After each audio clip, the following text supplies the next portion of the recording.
काँग्रेसमधले अजूनही काही नेते भाजपच्या संपर्कात आहे। विधानसभेत तुम्ही मोठा भाऊ आहात, जागा वाटपात तुम्हाला मोठ्या भावाची संधी नाही मिळाली। पृथ्वीराज चव्हाण यांना शरद पवार यांनी राष्ट्रवादीच्या तुतारी या चिन्हावर लढण्याची ऑफर दिली होती साताऱ्यात। कुठलं सरकार पडल्याचं दुःख अधिक होतं, 2014 मधले पृथ्वीराज सरकार की 2022 मधलं महाविकास आघाडी सरकार। 4 जून नंतर बीजेपी पुन्हा फोडाफोडीचं राजकारण करेल का हे तुम्हाला वाटतं का? विशाल पाटील यांना काँग्रेसमधून आतून पाठिंबा आहे अजूनही, म्हणजे तो मी काही गेलो नाही, मला काय सांगता नाही। ह्या त्यांच्या वक्तव्यामुळे इलेक्शन जे करवट बदलली आहे म्हणतात, मुस्लिम मताचं हे राजकारणच नाही आहे, हे हिंदू मतांचं राजकारण आहे। मला असं वाटतं की त्यांनी तो सेल्फ गोल केलेला आहे, अनेक सेल्फ गोलपैकी तो एक गोल आहे। फारच काठावर काय झालं तर मग घोडाबाजार होईल का, फार मोठी भीती आहे की काय पुन्हा विसंगत बोलतील आणि काहीतरी करतील, जसं आमच्याकडे काही लोकांची सवय येते। नमस्कार, मी प्रशांत जाधव, मटा कॅफेमध्ये आपल्या सगळ्यांचं स्वागत। आज मटा कॅफेमध्ये असे पाहुणे आले आहेत आपल्याकडे गप्पा मारण्यासाठी। त्यांच्याबद्दल बोलायचं झालं तर ते सर्व कामं क्राफ्टेड करतात, म्हणजे कॉफीच्या भाषेत बोलायचं झालं तर दूध, साखर, कॉफी हे योग्य प्रमाणात असते, तशी कॅफेचिनो आणि कॅफेचिनोवर जे नक्षीकाम केलं जातं ते पण क्राफ्टेड केलं जातं। महाराष्ट्राच्या राजकारणात संयम, सुसंस्कृतपणा आणि स्पष्ट वक्तेपणा ह्याचा जे योग्य कॉम्बिनेशन आहे, असे काही थोडकेच राजकारणी आहे। त्यांच्यापैकी एक म्हणजे महाराष्ट्राचे माजी मुख्यमंत्री पृथ्वीराजजी चव्हाण। पृथ्वीराजजी, तुमचं मटा कॅफेमध्ये स्वागत। नमस्कार, थँक्यू। तुम्ही दुसऱ्यांदा आलात, मागच्या वेळेस वेगळा विषय होता, यावेळेस निवडणूक आहे।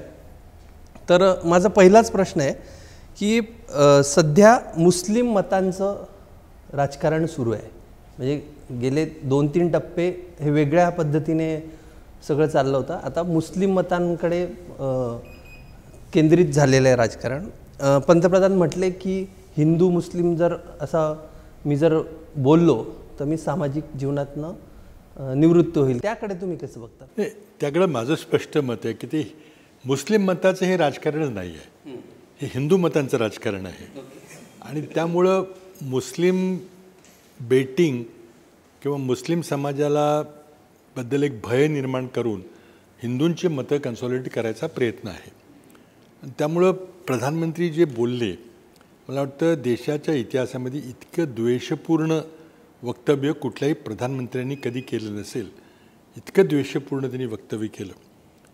नंतर त्यांच्या कदाचित लक्षात आलं की हे आपण फार पुढं गेलो आणि याचा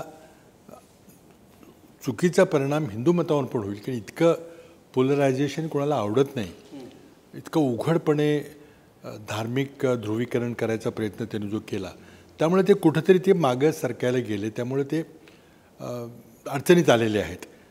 त्यांनी जे वक्तव्य केलं की मी जर हिंदू मुस्लिम करायचा प्रयत्न केला तर मला राजकारणात राहायचा अधिकार नाही वगैरे ते बोलले, पण इतकं दांभिकपणाचं बोललं होतं की त्यांनी जर त्यांचा स्वतःचाच जर त्यांनी व्हिडिओ पाहिला जो मनमोहन सिंग यांच्या एका वक्तव्याबद्दल धरून त्यांनी केला होता, मंगळसूत्र नाही, ते त्यांनी म्हटलं होतं की ती first right of the minorities असे जे मनमोहन सिंग म्हटले होते, ते त्यांचं 2006चं नॅशनल डेव्हलपमेंट काउन्सिलच्या मीटिंगमधलं वक्तव्य होतं। मीही तिथं होतो, नरेंद्र मोदी तिथं होते, आणि त्या वक्तव्यानंतर काही कुणी तेही काही बोलले नाहीत काही, म्हणजे त्याचा उद्देश असा होता की ज्या घटकांना विकासाचा लाभ अजून पोचला नाही त्यांना आपण पहिल्यांदा लाभ दिला पाहिजे। आणि त्यामध्ये त्यांनी सर्व घटकांची नावं घेतली होती, त्यात मायनॉरिटी मुस्लिमसुद्धा घेतलं होतं। त्यांनी तेवढंच आयसोलेट केलं आणि बघा म्हणतात की मुस्लिम लोकांना सगळे अधिकार, सगळे रिसोर्सेस आपण द्यायचे असं पंतप्रधान म्हणतात, आणि पुढं मग ते बोलत गेले। आणि त्यामध्ये त्यांनी एक शब्दप्रयोग वापरला की जिनके ज़्यादा बच्चे होते हैं। आता ह्याचा काय त्यांचा निर्देश होता सगळ्यांना कळलं काय म्हणत होतो, पण आत्ताच्या त्या व्हिडिओमध्ये त्यांनी म्हटलं की नाही असं नाही बोललो मी, गरिबांच्याकडे खूप मुलं असतात, म्हणजे इतकं ते हास्यास्पद होतं। पण मग असं का ते बॅकट्रॅक का करतायत? तर त्यांच्या कॅम्पमध्ये काही 2 मतभेद आहेत, 2 ग्रुप आहेत का? एक त्यांना सांगते की तुम्ही अगदी ॲग्रेसिव्हली अँटी मुस्लिम लाईन धरा, म्हणजे हिंदूंच्या मताचं कन्सॉलिडेशन होईल, किंवा हिंदूंच्याबद्दल मुस्लिम लोकांच्याबद्दल काँग्रेसबद्दल भीती निर्माण करा की काँग्रेस मुस्लिम तुष्टीकरण करते त्यामुळे हिंदूंचा नुकसान होईल, म्हणून हिंदू मतं वाढतील. आणि दुसरा एक ग्रुप होता की नाही हे नाही, आपण आंतरराष्ट्रीय ऑडियन्ससुद्धा हे पाहते आणि तुमच्या त्या आंतरराष्ट्रीय इमेजलाही काही परवडणारं नाही आहे, कारण अनेक मुस्लिम राष्ट्रांची आपली मैत्री आहे. तर दुसरा कुठला तरी विचार तिथं पुढं आला आणि त्याने ते कव्हर करायचा प्रयत्न केला. पण त्यामुळं इंग्रजीमध्ये आपण म्हणतो की he is fallen between the two stools, तसं झालेलं आहे ना, इकडंही नाही तिकडं नाही. पण त्यात त्यांची विश्वासार्हता फार कमी झालेली आहे आणि कुठेतरी ते गोंधळलेल्या अवस्थेमध्ये गेलेले आहेत, काही संभ्रमात पडलेले आहेत, ही इज रॅटल्ड, अशा प्रकारचा एक मेसेज अगदी क्लिअर आलेला आहे. आणि एकानेही त्यांच्या त्या वक्त्यावर विश्वास ठेवलेला नाही. कारण काय बुलडोझरची राजनीती तुम्ही काय करताय, तुम्ही आत्तापर्यंत काय काय करताय, योगी काय करतायत, आणि त्यामुळे तुम्ही आता लगेच तर मुस्लिम हिंदू मी असं कधी म्हटलं नाही म्हटलं तर कोण विश्वास ठेवेल त्याच्यावर. म्हणजे कुठंतरी त्यांच्या कॅम्पेनमध्ये एक संभ्रम निर्माण झाल्याचं चित्र बाहेर जात आहे. आता तो विषय तर आहेच, तर त्यामध्ये मला असं वाटतं की त्यांनी तो सेल्फ गोल केलेला आहे. अनेक सेल्फ गोलपैकी तो एक गोल आहे, त्याची काही गरज नव्हती. असं बोलायची गरज नव्हती आणि नंतर बोलल्यानंतर चूक दुरुस्त करायची गरज नव्हती. दुसरा एक तसाच एक विषय होता की राहुल गांधी सातत्याने अदानी अंबानी यांच्यावर बोलत होते आणि त्या तेलंगणा साऊथमधल्या एका सभेमध्ये मोदी म्हटले की आता शहजादे त्यांच्या विरुद्ध बोलत नाही आणि काँग्रेसला टेम्पो भरून पैसा पोचवला जातोय. तर ह्या आरोपाकडे तुम्ही कसं बघता? ते काय मला वाटतं की म्हणजे हा निवडणुकीचा एक टर्निंग पॉईंट असं मला वाटतं. म्हणजे निवडणूक मधल्या टप्प्यावर आलेली आहे, त्यामध्ये ते बोलले. आता ह्या त्यांच्या मी खूप अनेक वेळेला ते ऐकलं सगळं वक्तव्य, मला आश्चर्य वाटलं. त्यामुळे 4-5 वेळेला मी काळजीपूर्वक सगळं वक्तव्य ऐकलं, वाचलं देखील, कारण प्रिंटमध्ये सगळं आलं होतं वर्बॅटिम. त्यामध्ये 2-3 गोष्टी आहेत. एक, तुमच्याकडे सगळे गुप्तहेर खातं आहे, रॉ आहे, IB आहे, असं काही घडलं असेल त्याची तुम्हाला माहिती असेल, ते खोटं बोलतायत असं पण म्हणायचं का, हा प्रश्न आहे. आणि तुम्हाला ही जर माहिती असेल तर त्याचा गर्भित अर्थ काय होतो की अडाणी अंबानींना 4 तारखेला निकाल काय लागणार आहे कळलेला आहे. आणि कुठलाही उद्योगपती हा नेहमीही विजयी पार्टीच्या बाजूने असतो आणि त्याला आधीच आपण त्याला खुश करायचा प्रयत्न करतो. त्यामुळे ते जर काँग्रेसला खरोखरीच जर टेम्पो भरून पैसे देत असतील तर मग याचा अर्थ अडाणी अंबानींना निवडणुकीचा निकाल कळलेला आहे. दुसरा, ते पुन्हा त्यांनी वाक्य असे केले की चोरी का पैसा. आता अडाणी अंबानीचे त्यांचे संबंध काय आहेत हे लोकांना माहिती आहे. आणि त्यामुळे चोरी का पैसा असेल तर मग राहुल गांधी लगेच म्हटले की तुम्ही ED का नाही पाठवत त्यांच्याकडं, तिथेही ते अडकले. आणि तिसरं त्यांनी सांगितलं की त्यांनी अडाणी अंबानीच्याबद्दल बोलायचं बंद केले, अगदी चुकीचं आहे. एका वेबसाईटवर मी एका YouTube चॅनलवर पाहिलं की ते राहुल गांधी त्यानंतर निवडणूक सुरू झाल्यानंतर 103 वेळाला त्यांनी अडाणी अंबानीचा उल्लेख केलेला आहे. 2014 अगोदर त्याच्या आत्ता या निवडणुकीमध्ये त्यांनी 100 वेळाला त्यांनी तो उल्लेख केलेला आहे. त्यामुळे तेही खरं नाही.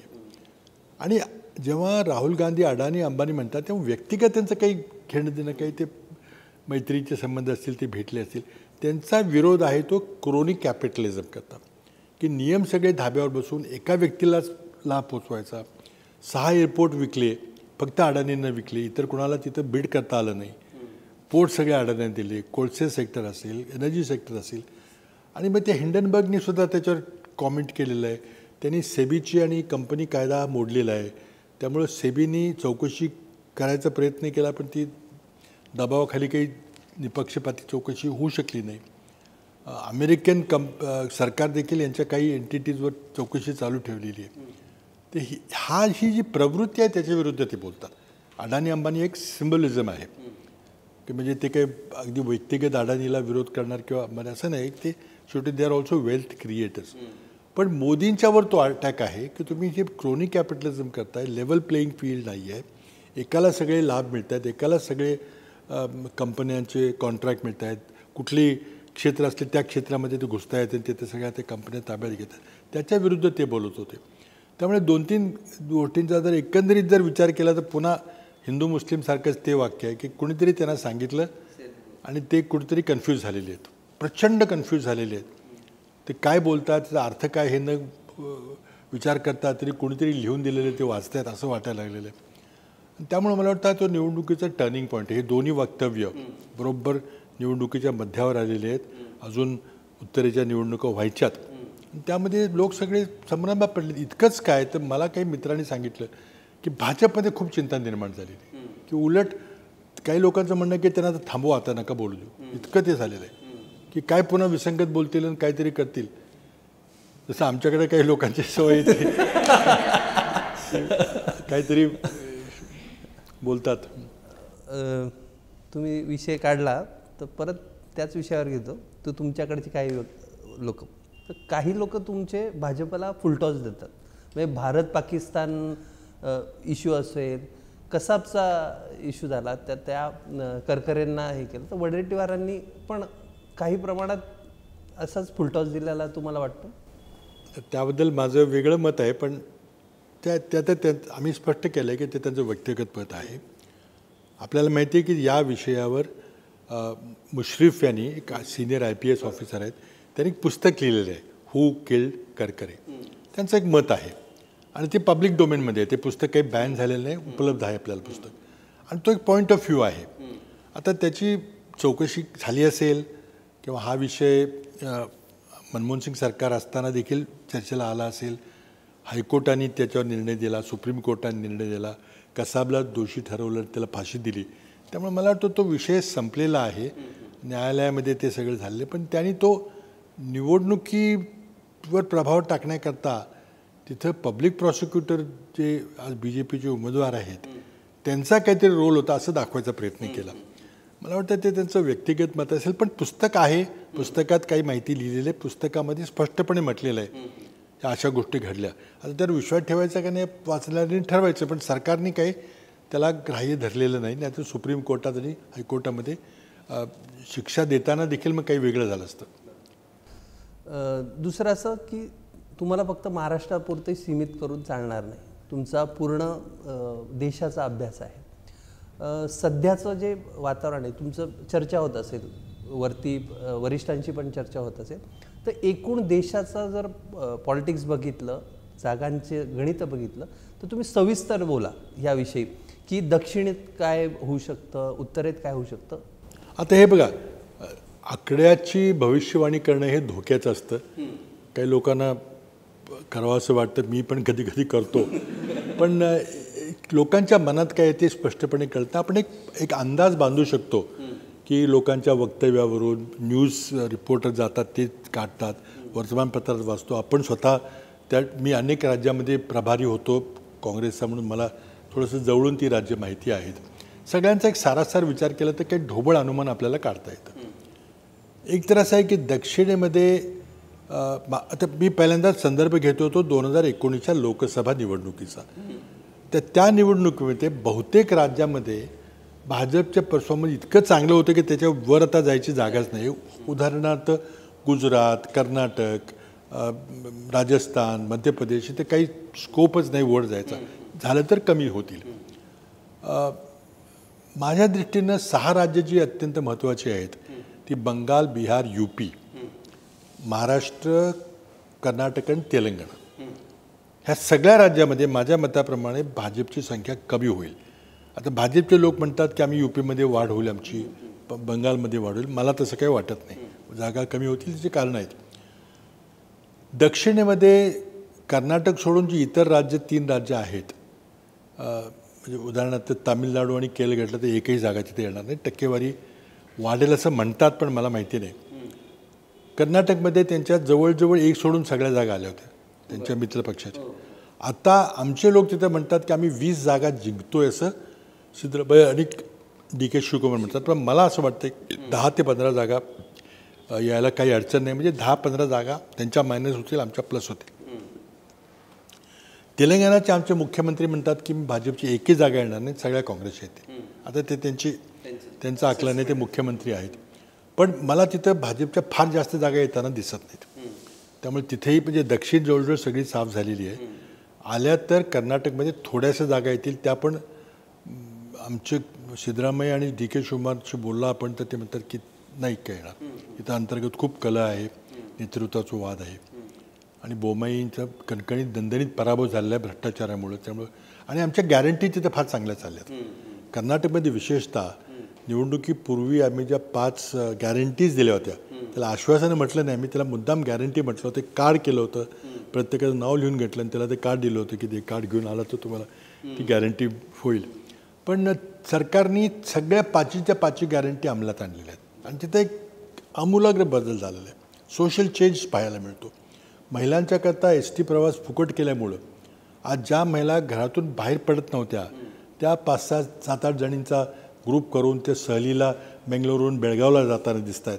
आपल्या दूरच्या नातेवाईकांना जे शक्य नव्हते तिथे जाताना दिसतात. एक सोशल एम्पॉवरमेंट झालेली आहे. युवकांना तिथे स्टायपंड आहे ते सगळे. त्यामुळे कर्नाटकमध्ये खूप चांगला रिझल्ट येईल असं मला वाटतं. आता आपण उत्तरेकडे आलो तर महाराष्ट्रामध्ये एकतर जागा पहिल्यांदाच महाराष्ट्रामध्ये आपण 3 पक्ष च्या 2 आघाड्या झाल्या. पूर्वी 2 पक्षाच्या असायच्या. जागा वाटपामध्ये थोड्या अडचणी आल्या. आम्हाला थोड्याशा 1-2 ठिकाणी आल्या, त्यांना जास्त आल्या. शेवटपर्यंत काही जागा ते जाहीर करू शकले नव्हते. आणि तिथं युतीमध्ये आमच्यापेक्षा जास्त डिसॉनन्स आहे. म्हणजे तिथं ज्या प्रमाणामध्ये चांगल्या प्रकारे ती युती झाली पाहिजे असं न होता ते वेगवेगळे लोक भेटतात. काही ठिकाणी तर महायुतीमधले नेते उमेदवाराच्या विरोधात प्रचार करतात. दिसतात मोठे मोठे नेते आहेत ते जे पदावर असलेले. तसं आमच्याकडे मात्र अगदी स्मूथ कोऑर्डिनेशन आहे. 1-2 जागा वाटपामध्ये विषय झाला, सांगलीला झाला, मुंबईमध्ये एक जागेबद्दल आम्ही आग्रह होतो पण तडजोडीमध्ये करावं लागलं. कारण 2 पक्षामध्ये जेवढ्या जागा मिळाल्या तेवढ्या 3 पक्षाच्या वाटणीमध्ये मिळणार नव्हत्या. शक्य होतं काही जागा आम्हाला सोडाव्या लागणार होत्या, ते सोडाव्या लागल्या. पण एकंदरीत फार मोठा वाद नाही झाला. पण नंतर मात्र प्रचारामध्ये खूप एकदिलानं प्रचार चाललेला आहे. मग आम्ही शिवसेनेच्या उमेदवारांचा प्रचार करतो, ते काँग्रेसच्या उमेदवारांचा प्रचार करत आहेत. मोठे मोठे सिनियर नेते येत आहेत, पवारसाहेब सगळे जात आहेत, उद्धव ठाकरे जात आहेत, आम्ही सगळे जातो आहे. तर ते इतकं स्मूथ कोऑर्डिनेशन तिथं मला होताना दिसत नाही. आणि एकंदरीत एकनाथ शिंदे आणि अजित पवार यांच्याबद्दल एक निगेटिव्हिटी आहे. कारण त्यांनी पक्ष फोडला, त्यांनी शरद पवारांचा पक्ष फोडला, त्यांनी उद्धव ठाकरेंचा, बाळासाहेब ठाकरेंचा पक्ष फोडला, याबद्दल निगेटिव्हिटी आहे. आणि जे वातावरण झालेलं आहे की बाई पक्ष फोडताना काय काय घडलं, तो 50 खोक्याचा विषय झाला, तो लोकांना पटलेला आहे. त्यामुळे सर्वसामान्य मतदारामध्ये ज्यांनी त्या खासदारांना किंवा आमदारांना निवडून दिलं त्यांच्या मनात असं आहे की बाई आम्ही विश्वासाने तुम्हाला मतं दिली आणि तुम्ही आमच्या मताचा सौदा केला, हा विषय आहे. आणि त्याची सिंपथी शरद पवारांना, उद्धव ठाकरेंना आहे, ती सगळी महाविकास आघाडीला मिळेल. त्यामुळं मी पहिल्यांदा सुरुवातीला थोडं कॉशियस होतो, सावध होतो. आणि त्यावेळेला सुरुवातीला मी निवडणूक सुरू झाली तेव्हा एवढंच म्हणत होतो की आम्हाला बहुमत मिळेल, म्हणजे 24 नाही तर 25 जागा तरी मिळतील आम्हाला. पण आज तो आकडा मी 32 ते 35पर्यंत नेलेला आहे.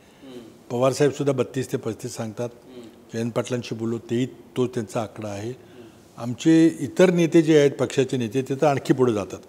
पण मी आत्तापर्यंत तरी 32 ते 35पर्यंत जातो. म्हणजे तिथं म्हणजे भाजपचा वैयक्तिक आणि NDAचा बराच आकडा खाली महाराष्ट्रात खाली येईल. गुजरातमध्ये राजपूत आंदोलनामुळे एखाद दुसऱ्या सीटमध्ये फरक पडला तर पडेल. कारण राजपूत जो स्टेटमेंट केलं होतं तर त्याचा खूप परिणाम झाला आहे. आणि राजपूत मतावर परिणाम झाला तो फक्त गुजरातमध्येच नाही.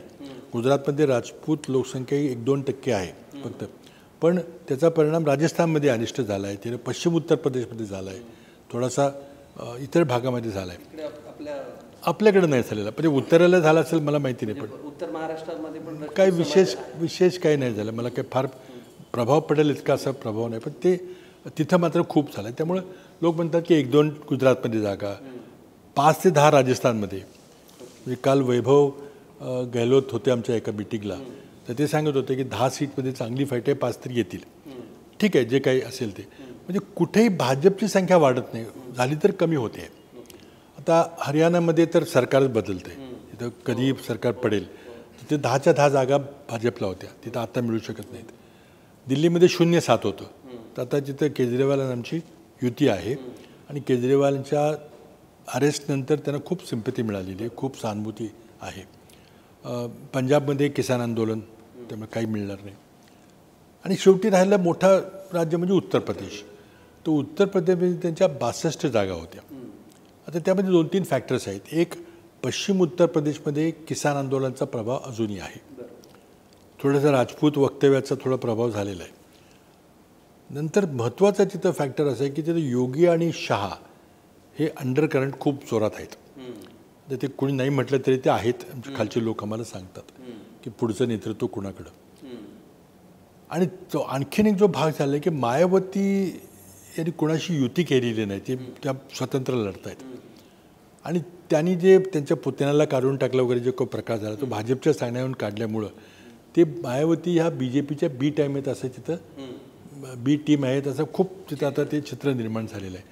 त्यामुळे त्यांचे जे फॉलोअर्स आहेत ते अप्रत्यक्षपणे भाजपला मदत करण्यापेक्षा संविधान बचावाच्या मागं ते टॅक्टिकल वोटिंग करून सपाला किंवा काँग्रेसला मतदान करतील.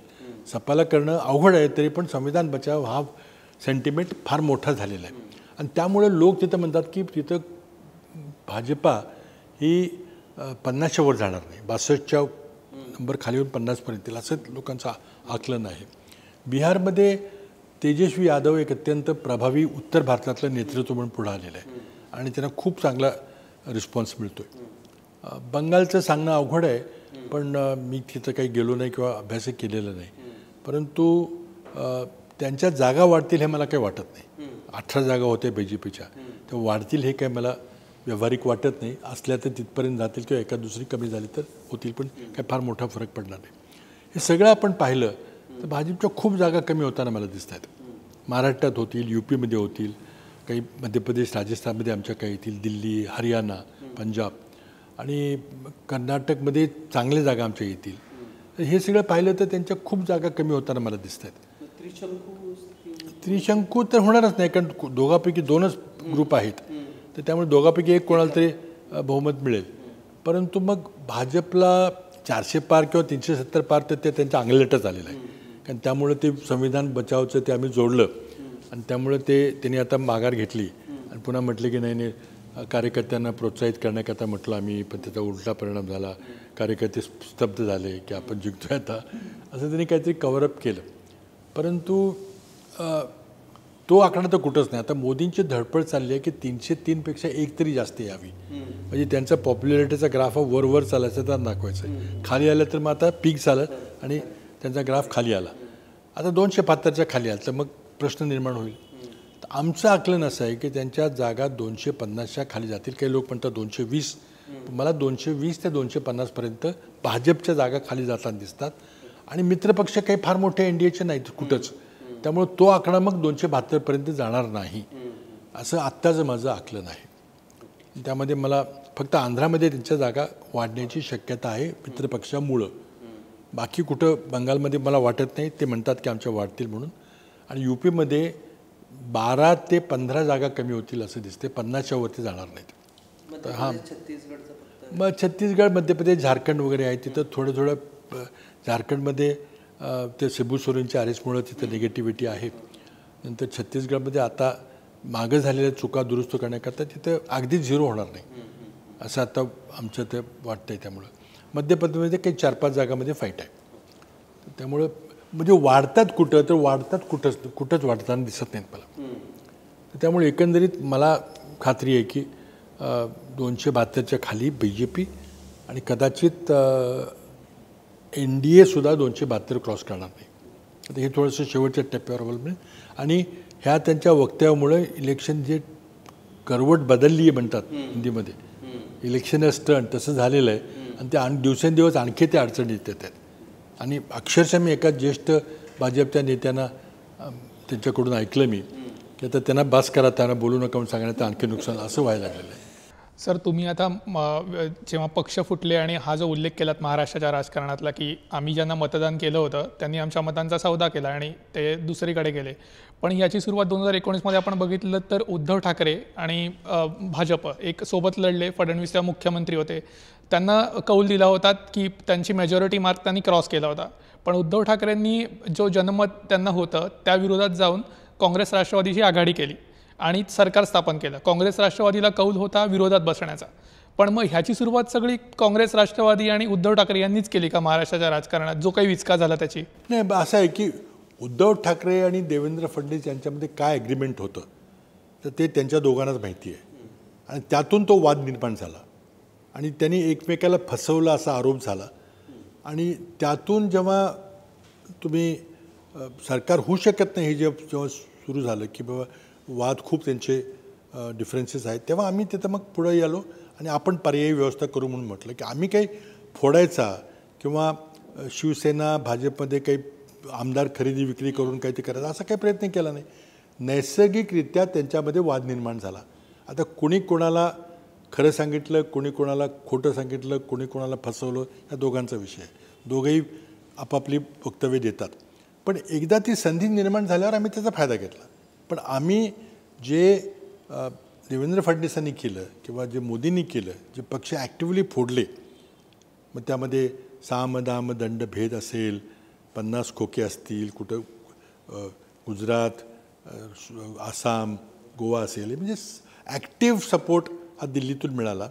आणि हे जे महाराष्ट्रात काही घडलं ते मोदींच्या एक्सप्रेस नॉलेजमुळे, मोदींच्या परवानगीनं, मोदींच्या स्पेसिफिक अप्रुव्हलमुळे झालं. एक म्युन्सिपाल्टीमध्ये किंवा ग्रामपंचायतमध्ये एखादा सदस्य पंच पळवला असं झालेलं नाही. हे अगदी ठरवून केलं गेलं. आणि त्याच्यातसुद्धा म्हणजे आपण जेव्हा मोदींचं वक्तव्य भोपाळचं ऐकलं की 70,000 करोड का घोटाळा, आणि तुम्ही पुढच्या आठवड्यामध्ये त्यांना उपमुख्यमंत्री करताय, म्हणजे तुमचं खाऊंगा न खाणे दूंगा कुठं गेलं. आणि त्यामुळे आम्ही या निवडणुकीमध्ये थोडंसं मी जर विषयांतर केलं तर या निवडणुकीत आम्ही 5 मुद्द्यावर ही निवडणूक लढतो आणि ते सगळे स्थानिक मुद्दे आहेत. महागाई, बेरोजगारी, शेतकरी, करप्शन, ते 2 प्रकारचं, एक आर्थिक भ्रष्टाचार निवडणूक रोख्याच्या स्वरूपातून पुढं आलेलं, आणि हा नैतिक राजनैतिक भ्रष्टाचार जी खरेदी विक्री केली आमदारांची तो. आणि ह्याच्या शेवटी सगळ्यात मोठा मुद्दा संविधान बचाव. हे 5 मुद्दे आहेत. त्यामधला हा भ्रष्टाचाराचा मुद्दा आहे. लोकांना हे आवडलेलं नाही की तुम्ही ॲक्टिव्हली पक्ष फोडले, त्यांना आमिष दिलं, त्यांना पदं दिली, त्यांना कोणाला मंत्री केलं, कोणाला काय केलं, कोणाला धमक्या दिल्या, तुरुंगात टाकतो म्हणून सांगितलं, काही जणांना टाकलं तुरुंगात. तर हे सगळं केलं, हे लोकांना आवडलेलं नाही. त्यामुळे तुम्ही म्हणताय ते खरं आहे की सुरुवातीला कदाचित त्यांना एकत्र लढल्यामुळं जनादेश त्यांना होता, पण त्यांच्या आपसातला काय झालं, शेवटी एखादा अलायन्स करायचं असलं तर एकमेकाच्याबद्दल अगदी स्पष्टपणे विश्वास असला पाहिजे, तो नव्हता. त्यामुळे त्यांचं जरी सरकार झालं असतं तरी फार चाललं असतं असं मला वाटत नाही. तुम्ही 70,000 कोटी घोटाळ्याचा उल्लेख केला. 70,000 कोटींचा घोटाळा म्हणजे अजित पवारांचा. अजित पवारांसोबत तिकडे प्रफुल्ल पटेल पण गेलेत. प्रफुल्ल पटेल यांनी मध्येच मुलाखत दिली होती, त्यात त्यांनी म्हटलं की आम्ही जे डॅमेज झालो, राष्ट्रवादी जी डॅमेज झाली ती त्या तत्कालीन मुख्यमंत्री, म्हणजे त्यांचा रोग तुमच्याकडेच होता, की त्यांनी त्याच्यामध्ये अनेक घोटाळ्यांची, म्हणजे सिंचन असो वगैरे, याची चौकशी आणि याचे सगळे आदेश दिले, मग समितीचा अहवाल, त्यामुळे आम्ही जास्त बदनाम झालो. म्हणजे रोग 2 गोष्टी आहेत की मी कधीही सिंचनच्या प्रकाराला घोटाळा म्हणून मी शब्द वापरला नाही, जेवढे ते माझे सहकारी होते. पण अजित पवारांच्या नियोजन मंत्रालयानं जेव्हा 2011ला आर्थिक पाहणी अहवाल सादर केला, मी नवीनच आलो होतो महाराष्ट्रामध्ये, आणि तो आर्थिक अहवाल मी पाहिला, आणि त्यामध्ये सिंचनाच्या चॅप्टरमध्ये हे अजित पवारांचा अहवाल आहे, आमचा नाही. त्यावेळी ते सिंचन मंत्री नव्हते, ते आधी होते सिंचन मंत्री, पण नियोजन मंत्री म्हणून त्यांनी जो अहवाल सादर केला त्यामध्ये असा उल्लेख होता की गेल्या 10 वर्षामध्ये, म्हणजे 2000 ते 2010पर्यंत महाराष्ट्रामध्ये सिंचनावर 70,000 कोटी रुपये खर्च झालेले आहेत. आणि महाराष्ट्रातलं सिंचन या 10 वर्षामध्ये 18.0 म्हणजे 18.0 पासून 18.1 झालेलं आहे, म्हणजे 0.1% वाढलेलं आहे असं त्या अहवालात नमूद होतं. लोकांनी प्रश्न विचारले, 70,000 कोटी गेले कुठं. त्याच वेळेला मी आदल्या आठवड्यामध्ये गोसीखुर्द प्रकल्प जो नागपूरचा आहे त्याचा आढावा घेतला होता की मोठे प्रकल्प कुठले अडकून बसलेत. तर त्याची माहिती काय आहे, तर नागपूर आणि भंडाऱ्यातला हा अतिशय महत्त्वाचा प्रकल्प 1986 साली राजीव गांधींनी त्याचा शिलान्यास केला, भूमिपूजन केलं. तो प्रकल्प काहीतरी 580 कोटीचा होता, 5 वर्षात पूर्ण व्हायचा होता, म्हणजे 1990पर्यंत पूर्ण व्हायचा होता. मी 2011मध्ये जेव्हा रिव्ह्यू घेतला तेव्हा तो प्रकल्प पूर्ण नव्हता, त्याची किंमत 16,000 कोटी झाली होती. आज त्याची किंमत 22-23,000 कोटी, अजूनही पूर्ण झालेलं नाही. तर ह्या दोन्ही गोष्टी पाहिल्यानंतर मला म्हटलं की काय चाललं काय हे, हा भ्रष्टाचाराचे मी म्हटलं आहे किंवा कोसीखोदमध्ये सुद्धा भ्रष्टाचार म्हणत नाही मी. तुमचं प्लॅनिंग कसं आहे, तुम्ही इतकं चुकीचे कसे अंदाज केले, तुमचं इंजिनियर्स तुम्ही आहात. आणि त्यामुळं मी सिंचन खात्याला सांगितलं की मला एक व्हाईट पेपर द्या, म्हणजे एक माहिती अहवाल द्या. आता व्हाईट पेपरचा आंतरराष्ट्रीय अर्थ किंवा दिल्लीतला अर्थ हा वेगळा आहे. सरकारकडून जनतेला एक ऑथेंटिक माहिती देण्याचा तो अहवाल किंवा प्रश्न असतो. आज भारत सरकार आपल्या देशावरचं परकीय कर्ज किती आहे त्याचा व्हाईट पेपर दरवर्षी काढतं. म्हणजे व्हाईट पेपर म्हणजे चौकशी नाही आहे, पण महाराष्ट्राच्या राजकारणामध्ये जे काही झालं होतं त्यामुळं व्हाईट पेपर म्हणजे चौकशी असा तिथं अर्थ काढला गेला. आणि अजित पवारांना वाटलं की माझ्या मागे चौकशीचं झंगाट लावलं. असं काही नव्हतं. अतिशय उत्कृष्ट व्हाईट पेपर आलेला आहे, म्हणजे तो संग्रहणीय आहे. महाराष्ट्रात सर्वात जास्त धरणं आहेत, इतर कुठल्या राज्यापेक्षा जास्त. प्रत्येक धरणाचा इतिहास, भूगोल, माहिती, किती खर्च, कधी अप्रुव्हल मिळालं, का वाढलं, सगळं आलेलं आहे. चांगली माहिती आहे. आता त्यानंतर विधिमंडळामध्ये मागणी झाली की ह्याची चौकशी करा. मग चौकशी समिती आम्ही नेमली, चितळे समिती. आणि त्या चितळे समितीनं करप्शन वगैरे काही झालेलं नाही, पण चुका झाल्या ते दुरुस्त केलं पाहिजे. माझा उद्देश फक्त की अशा चुका पुन्हा होऊ नयेत एवढा होता. जर मला चौकशी करायची असती तर मी होम डिपार्टमेंटच्या अँटी करप्शन खात्याला दिली असती. तसं नाही केलं. पुढं काय झालं, पुढं काही विधानसभेच्या प्रश्नामधून विदर्भ सिंचन महामंडळामध्ये काही घोटाळा झाला असा एक आरोप करण्यात आला. आता महाराष्ट्रामध्ये काय होतं की काही सिंचन महामंडळ आहेत. आता कुठल्याही मंत्रालयामध्ये एखादं महामंडळ असलं तर त्याचा सुपरविजन कोण करतं, तर त्या खात्याचा सचिव, म्हणजे जो मुख्य सचिव असतो तो त्या खात्याचं सगळं पाणी करतो, तो त्याचा बॉस असतो म्हणजे बघण्याकरता. पण इथं विसंगती काय आली की सिंचन महामंडळाचं एक कंपनीसारखं ती कंपनी असते. बोर्ड ऑफ डायरेक्टर असतात, संचालक असतात, चेअरमन असतात. चेअरमन कोण होता, तर मंत्री. म्हणजे महामंडळाचे चेअरमन मंत्री, मंत्र्यांनी घेतलेल्या आदेशाचं सुपरविजन सचिव कसं करणार. तर तिथं विसंगती झाली आणि त्यामध्ये घोटाळे झाले.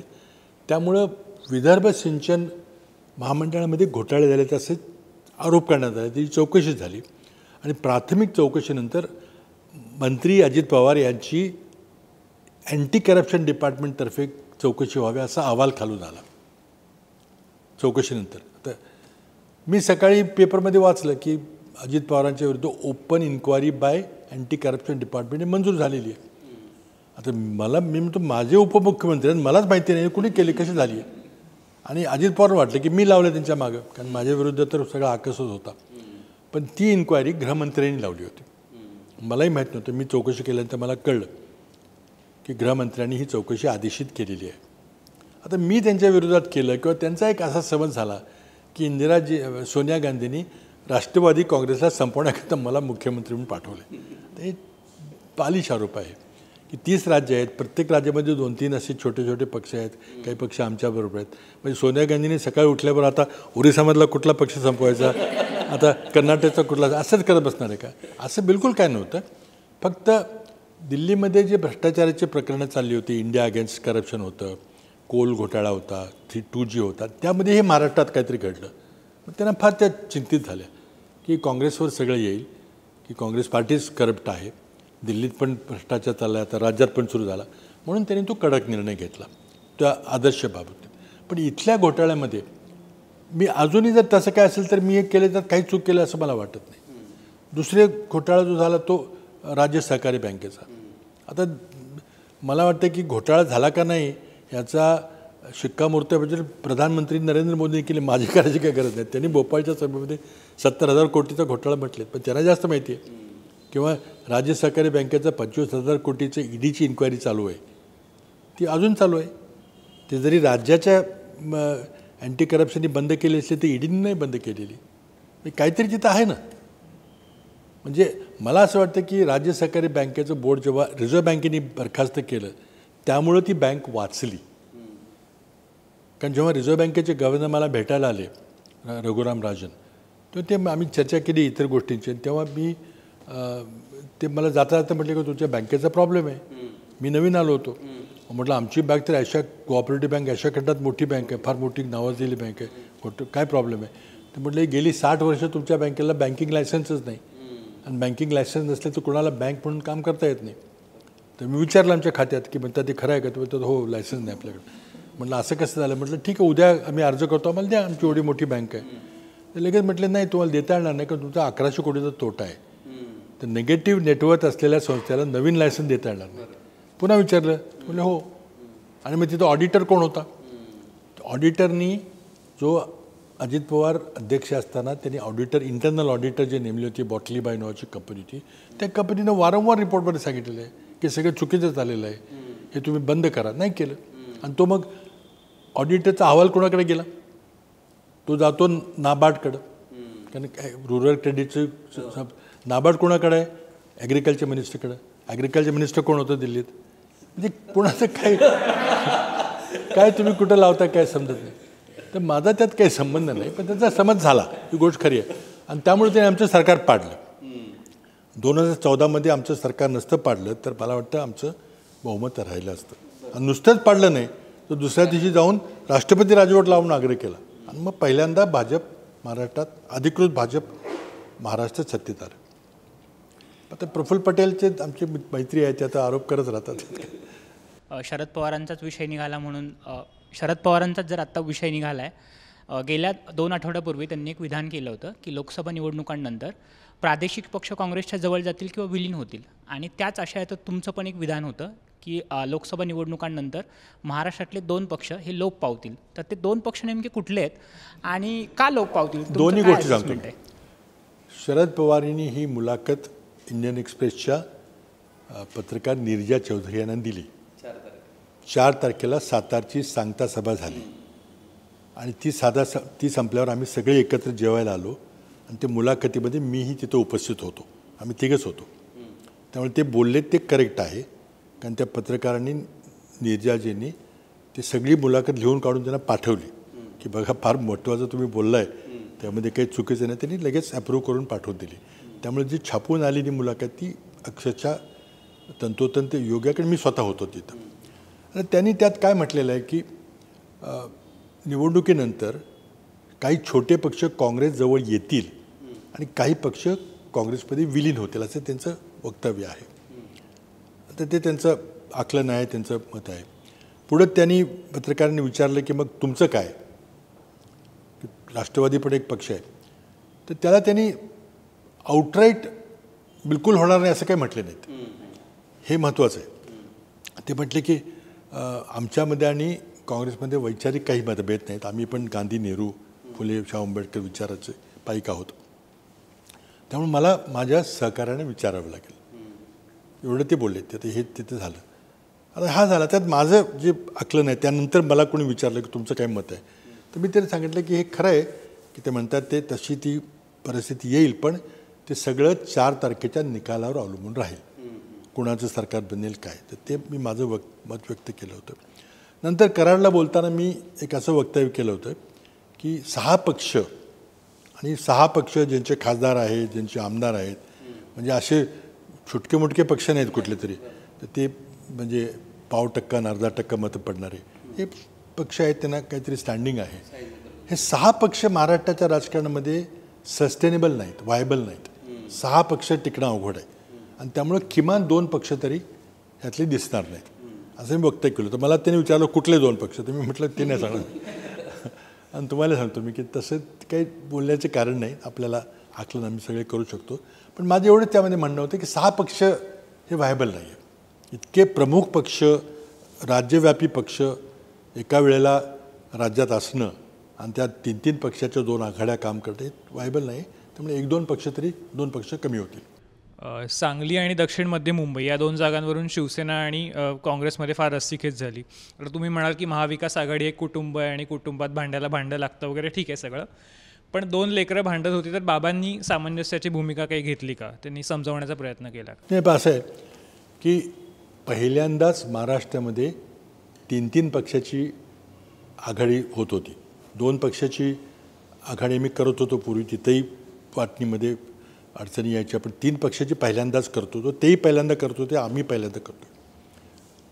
2 पक्षामध्ये जेवढा आमचा वाटा होता तेवढा 3 पक्षाच्या वाटणीमध्ये होणार नाही हे स्वाभाविक होतं. म्हणजे आम्ही मला वाटतं 28 जागा मागे लढलो, तर त्या काही 28 आम्हाला लढता येणार नाहीत. आणि नंतर मग मी चर्चेला जेव्हा बसायचो तेव्हा समोरून असं यायचं की तुमची 1 जागा आहे, तुम्हाला किती पाहिजे, सुरुवातच अशी व्हायची.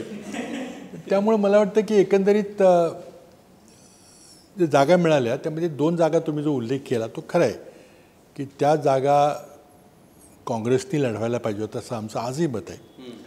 पण शेवटी एकंदर पाहिलं आपण तर 48 पैकी जवळजवळ 46 जागावर एकमत झालं होतं. टक्केवारीत पाहिलं तर 96% एकमत झालं होतं. 4% वाद होता आणि वाद तो काही सोडवायचा मी प्रयत्न केला पण नाही सुटू शकला. त्याला काही कारणं आहेत. शिवसेनेचं आग्रही म्हणणं होतं की कोल्हापूरची जागा आम्हाला मिळायला पाहिजे होती पण तिथं वेगळा निर्णय झाला. मग आम्हाला काहीतरी त्याच्या बदले कॉम्पेन्सेट करा म्हणून सांगली गेलं. तर तिथं थोडंसं आम्हाला करता आलं असतं सोडवता आलं असतं पण नाही सुटलं. हे प्रामाणिकपणे मान्यच करावं लागेल. आणि दुसऱ्या बाजूला आमची तीव्र इच्छा होती की आम्ही दक्षिण मध्य मुंबई लढवावं. तिथं आमच्या उमेदवार वर्षा गायकवाड उभं राहतील पण तिथंही काही होऊ शकलं नाही. त्यांनी आधीच उमेदवार निर्णय जाहीर करून टाकला. मग वर्षा आता वरच्या उत्तर मध्यमधून लढता येत निवडणूक. 2 ठिकाणी निश्चितच आमच्या अपेक्षेप्रमाणे निर्णय झाला नाही पण शेवटी 3 पक्षाची आघाडी करता कुठेतरी गिव्ह अँड टेक करावं लागतं.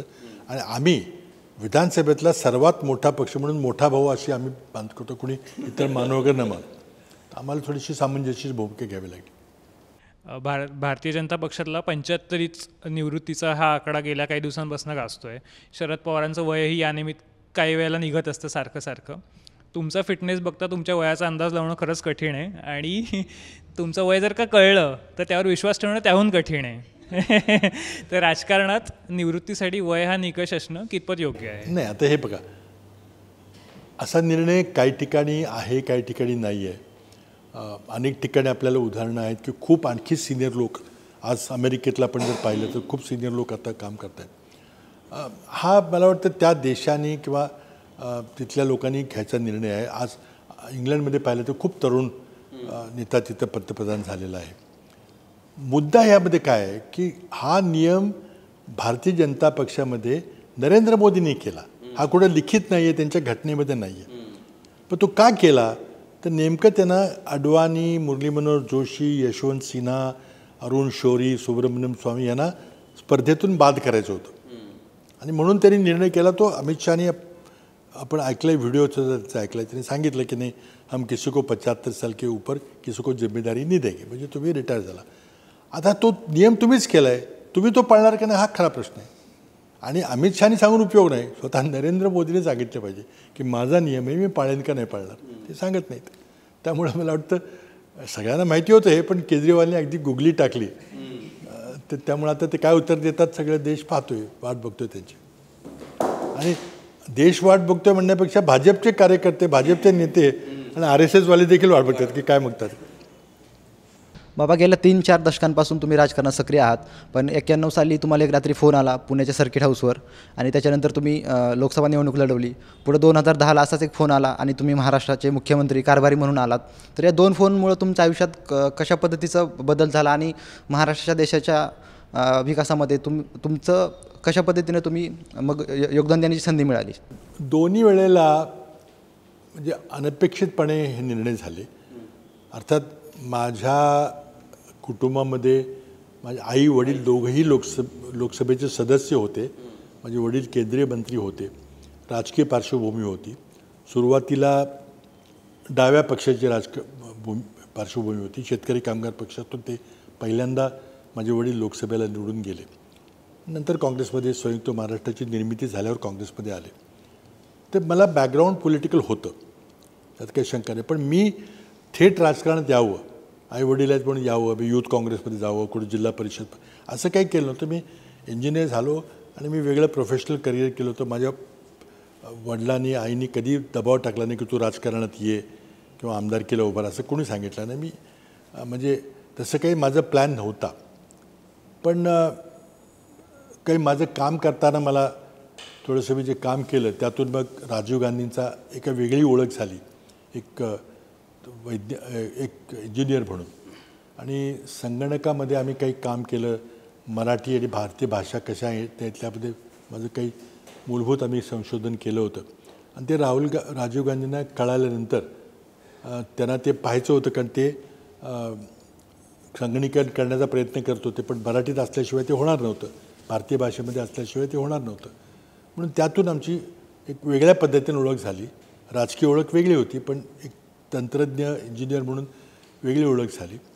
आणि जेव्हा 91 साली निवडणूक लागली आणि माझ्या आई तेव्हा खासदार होत्या, तर त्यांनी सांगितलं की मी काही आता निवडणूक लढणार नाही, म्हणजे तब्येत म्हणजे माझ्या वयाप्रमाणे मी करू शकत नाही. त्यावेळेला राजीव गांधींचे माझ्या त्या परिचयामुळं त्यांना हे असे टेक्नोक्रॅट्स सहकारी पाहिजे होते. त्यांनी मला एकदम सांगितलं की मतदारसंघ चांगला आहे, आईवडील दोघंही खासदार होते, आणि त्यामुळे तू निवडून येशील.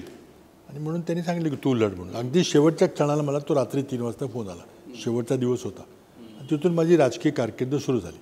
म्हणजे घरात राजकीय कारकीर्द होती, पण आपण ती घ्यायची का, आपण राजकारणात पूर्ण वेळ जायचं का, याबद्दल संभ्रम होता. मी नव्हतो त्यात. पण ती संधी मिळाल्यावर ही फार मोठा प्लॅटफॉर्म लोकसभेचा होता, तो मला मिळाला. आणि मिळालं मी पूर्णपणे राजकारणाला होऊन घेतलं. आणि तसं दुसऱ्या वेळेला मग इथं महाराष्ट्रामध्ये तो आदर्शचा प्रकार झाला. तुम्ही लोकांनी तो खूप उचलून धरलं टाईम्सने. आणि जिथं मग जे ऑब्झर्वर पाठवले होते सोनियाजींनी, त्यांनी निर्णय घेतला की इथं बदल केला पाहिजे. आणि अचानक एकदम मला स्वप्नातही वाटलं नव्हतं की आपली निवड होईल, कारण मी महाराष्ट्रात कधीच काम केलं नव्हतं. पण अचानक मला 3 वाजता मॅडमचा फोन आला, म्हटलं आम्ही निर्णय घेतला, तू जा आणि सकाळी मनमोहन सिंगना राजीनामा देऊन मुंबईला जा. एकदम अचानक मुंबईची माझी कारकीर्द सुरू झाली. सुरुवातीला थोडंसं वाटलं की आपण महाराष्ट्रात कधीच काम केलेलं नाही. म्हणजे त्यावेळेला मला सगळे जिल्हे जरी विचारले असते तरी मला सगळे कदाचित सांगता आले नसते. ही वस्तुस्थिती. पण मला विश्वास होता की आपण कुठलाही नवीन विषय आला तरी आपण तो हाताळू शकतो, कारण इंजिनियर म्हणून जे बॅकग्राऊंड होतं त्याकरता जे खूप कठीण तो कोर्स असतो, करावा लागतो. त्यामुळे कुठलेही आपल्याला करता येईल याचा आत्मविश्वास होता. मला वाटतं आम्ही खूप चांगलं काम केलं 4 वर्षामध्ये. तर सरकार आमचं पाडलं नसतं तर कदाचित पुन्हा आमची मेजॉरिटी आली असते. तुम्ही मुख्यमंत्री झाल्यानंतर तुम्हाला मित्रपक्षानं फारसं काही सहकार्य केलं नाही, हे काँग्रेसचे जुने नेते सांगतायत. शरद पवारांनी तुमच्या हाताबद्दल केलेलं वादग्रस्त वक्तव्य असेल किंवा विरोधकांकडून ज्या पद्धतीने मनमोहन सिंग साहेब कमी बोलतात तसं तुम्ही कमी बोलतात अशी टिप्पणी असेल, आणि तुम्ही मग शिखर बँकेच्या प्रकरणी श्वेतपत्रिका काढणं किंवा चौकशी नेमणं, या प्रकरणामुळं तुम्हाला एक राष्ट्रवादी आणि काँग्रेसमध्येचे काय अंतर्गत संघर्ष होता, तो संघर्ष ची पार्श्वभूमी बघता तुम्हाला राष्ट्रवादीला डॅमेज करण्यासाठीच पाठवलं असा एक भ्रम निर्माण झाला, आणि त्याच्यातून तुम्हाला अनेक अडचणींना सामोरं जावं लागलं. मग राष्ट्रपती पाठिंबा, राष्ट्रपती राजवट लागली, 6 महिन्या अगोदर सरकार पडलं. तर ही कशी म्हणजे मित्रपक्षानंच सहकार्य न केल्यामुळं मुख्यमंत्री म्हणून तुम्हाला किती अडचणी आल्या? कसं होतं की मुळात मी आलो तो एका विशिष्ट पार्श्वभूमीमध्ये आलो. दिल्लीमध्ये मी म्हटलं की अण्णा हजारेंचं आंदोलन चाललं होतं, तिथं इंडिया अगेन्स्ट करप्शन होतं, बऱ्याच गोष्टी होत्या, आणि काँग्रेसवर अटॅक होता. कॉमनवेल्थ गेम्स असतील, 2G असेल, कोल स्कॅम असेल, आणि त्यात महाराष्ट्रात काहीतरी घडलं. म्हणून मला एकच मॅन्डेट सोनियाजींचं होतं की आपलं राजकीय व्यक्तींच्याबद्दल आणि ब्युरोक्रेसीबद्दल खूप निगेटिव्ह वातावरण झालेलं आहे, तर ते दुरुस्त केलं पाहिजे, हे एवढंच मॅन्डेट होतं. आणि राष्ट्रवादी काँग्रेस आमचे सहकारी पक्ष आहेत, त्याला त्याच्या विरुद्ध करणं वगैरे हे बालिशपण आहे, असं काही नव्हतं. ह्या घटना इतक्या गंभीर होत्या की त्याकडे दुर्लक्ष करणं हे महाराष्ट्राच्या हिताचं नव्हतं. म्हणून मी चौकशी लावली हेच खोटं आहे. समज झाला लोकांचा की मी चौकशी लावलेली आहे, चौकशी लावली नाही. ह्या घटना पुन्हा घडू नयेत याबद्दल माझा रोख होता, आणि सिंचनाबद्दल आम्ही ते केलं. चांगला रिपोर्ट आला, आणि मला वाटतं त्यामुळं आता इतका जो गैरप्रकार पूर्वी झाला तो होणार नाही याची मला खात्री आहे. राज्य सहकारी बँक वाचवणं हे अपरिहार्य होतं. महाराष्ट्राच्या ग्रामीण अर्थव्यवस्थेचा तो पाठीचा कणा आहे, आणि ती महाराष्ट्र बँक डिझॉल्व्ह झाली असती, रिझर्व्ह बँक ती डिझॉल्व्ह करणार होतं, कारण सगळं नियमबाह्य चाललं होतं, ते दुरुस्त झालं. आता हे मी पुन्हा जर मला संधी मिळेल तर पुन्हा प्रश्न आला तर पुन्हा ते करेन मी. त्यामध्ये राष्ट्रवादी काँग्रेसला टार्गेट करायचा प्रश्न कुठं आहे? म्हणजे असं जर कोणाला वाटत असेल की राज्य सहकारी बँकमध्ये भ्रष्टाचार चालू द्यावा, मग सांगावं मला की हे तुम्ही चालू दिलं नाही, हे चुकीचं केलं म्हणून. पण शरद पवारांनी माझ्याविरुद्ध काही आक्षेप केला तर ते वडीलधारीत मी काही बोललो नाही, उत्तर दिलं नाही. उत्तर द्यायचं असतं तर अडचण झाली असते. पण प्रश्न असा असतो की जर मी काही फाईल सही केल्या असं त्यांचं म्हणणं आहे, आता मी त्या फाईल कुठल्याच फाईल सही केली ही यादी देऊ का मी? आता अडचण होईल सगळे. त्यामुळे मी ठीक आहे, मी खिलाडूपणाने मान्य केलं की राजकारणात याचे टक्के टोणपे सहन करावे लागतात, पण मी जे काही केलं त्यामध्ये मला 1% काही चुकीचं केलं असं वाटत नाही. उलट मला वाटतं महाराष्ट्राची जे काही मोठे 2 प्रश्न होते त्यामध्ये महत्त्वाचे निर्णय घेतले मी. आम्ही काही वेगळे राऊंड पण केलेले, काही गोष्टी अशा उडत उडत कानावर येतात, तर त्या कानावर आलेल्या गोष्टींची पुष्टी तुम्हाला करायची आहे. तर राऊंड आहे ऐकलं ते खरं आहे का.